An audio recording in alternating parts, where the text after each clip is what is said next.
J'ai décidé de faire cette vidéo ce matin après avoir vu moi-même la vidéo d'une fille qui parlait de ses troubles alimentaires, suite à laquelle j'ai créé mon compte et j'ai décidé de faire une vidéo aussi pour vous en parler.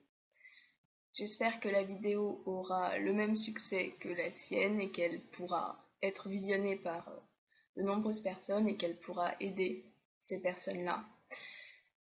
J'ai également décidé de faire cette vidéo pour vous parler d'un projet que je réalise en ce moment en rapport avec les troubles alimentaires. J'ai écrit un livre qui retrace mon parcours et qui est en fait un recueil de témoignages qui rassemble 23 histoires, la mienne y compris, sur ces maladies que j'ai décidé de publier afin de transmettre un message d'espoir et de soutien aux personnes concernées de près ou de loin par ces maladies. Je me sers de cette vidéo pour diffuser le message, diffuser le projet, recueillir un maximum de soutien pour en apporter à mon tour. Et dans la démarche de faire connaître ces troubles, d'en parler, de briser le silence par rapport à ce thème qui est encore méconnu et incompris et très peu mentionné. C'est difficile d'en parler, j'ai moi-même eu beaucoup de mal pour révéler ma propre histoire. Donc ce sujet, il est difficile à aborder pour les malades et pour les personnes qui ne le connaissent pas, qui peuvent être maladroits ou tout simplement qui ne connaissent pas suffisamment le sujet pour en parler. J'ai moi-même eu une période de silence par rapport à cette maladie que j'ai gardée secrète pendant 5 ans. À partir du moment où les premiers signes sont apparus, j'ai eu énormément de mal à en parler à mon entourage et j'ai encore quelques réticences à informer les personnes que je côtoie aujourd'hui.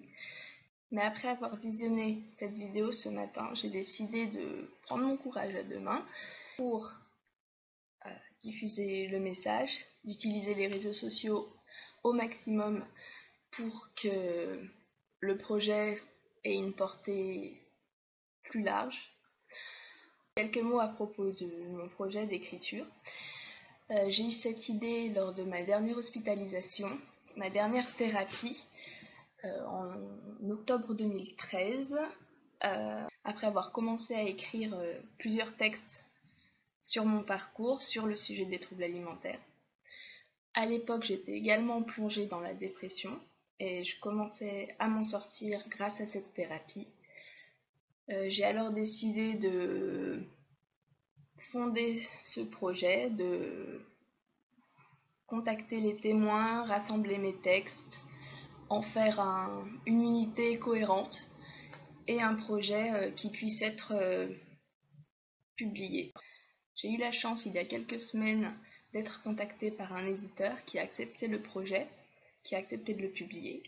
Donc il sortira en avril et je commence dès maintenant à m'occuper de la diffusion, à préparer la sortie,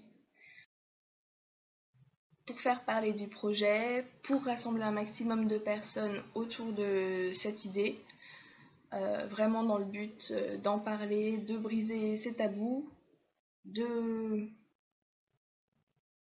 toucher un maximum de personnes concernées et vraiment de créer un mouvement qui aidera les malades, leur entourage et éventuellement les professionnels de santé qui pourront être éclairés par ces témoignages, ces aperçus de l'état d'esprit de 23 malades. Même si c'est pas évident, ce projet, je veux le porter, je veux le diffuser, je veux le concrétiser du mieux que je peux et c'est pour ça que j'ai décidé de faire cette vidéo. Qu'elle circulera et qu'elle permettra à des personnes de se sentir moins seules, de se sentir comprises et soutenues. Je vous mets le lien de ma page Facebook auteur en bas. Si vous voulez jeter un œil, partager, commenter, aimer, me parler en privé ou quoi que ce soit. Voilà. Merci de m'avoir regardé et à très bientôt j'espère.